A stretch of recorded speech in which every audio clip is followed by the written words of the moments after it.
بسم اللہ الرحمن الرحیم۔ کیا کسی دوسرے کے لیے شرعی طور پر استخارہ کیا جا سکتا ہے یا نہیں؟ آج اس مسئلے کی وضاحت آپ کے سامنے پیش کی جا رہی ہے۔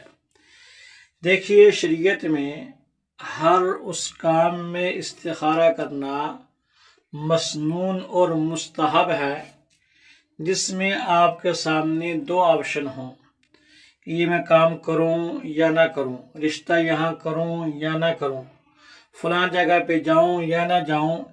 ایسے امور میں استخارہ کرنا چاہیے۔ نبی کریم صلی اللہ علیہ وسلم اپنے صحابہ کو استخارے کا طریقہ ایسے سکھلاتے تھے جیسے قرآن عظیم الشان کی صورتوں کی تعلیم دیتے تھے۔ اس لیے کوشش کرنی چاہیے ہر مسلمان کو استخارے کا طریقہ بھی آنا چاہیے اور اس کو اپنے امور میں استخارے کا شوق بھی ہونا چاہیے۔ آسان طریقہ ہے کہ رات کو 2 رکعت نماز استخارے کی نیت سے پڑھیں، بعد میں دعا پڑھ لیں۔ زبانی یاد ہو تو بہت اچھا، ورنہ کاپی پہ دیکھ کے بھی پڑھ سکتے ہیں۔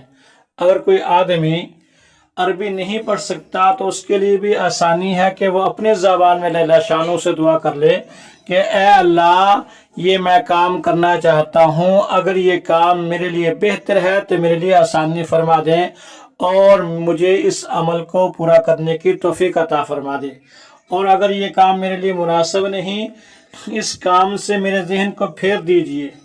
باقی رہا یہ مسئلہ کہ کسی دوسرے سے استخارہ کروانا، شرعی طور پر اس کا کیا حکم ہے؟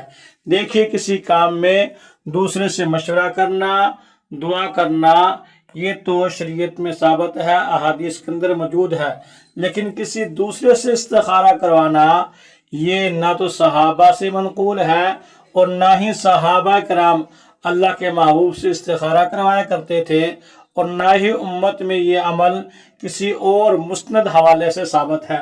اس لیے استخارہ خود ہی کرنا چاہیے۔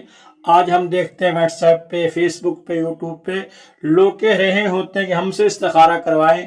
یاد رکھیں، کسی اور سے استخارہ کروانا شرعاً ثابت نہیں ہے، خود ہی استخارہ کرنا چاہیے۔ تو جو کام آپ کا ہے، جس جذبے سے آپ استخارہ کریں گے، کوئی اور اس انداز سے نہیں کر سکتا۔ اس لیے کسی اور سے استخارہ کروانا شرعی طور پر ثابت نہیں ہے، اس سے بچنا چاہیے۔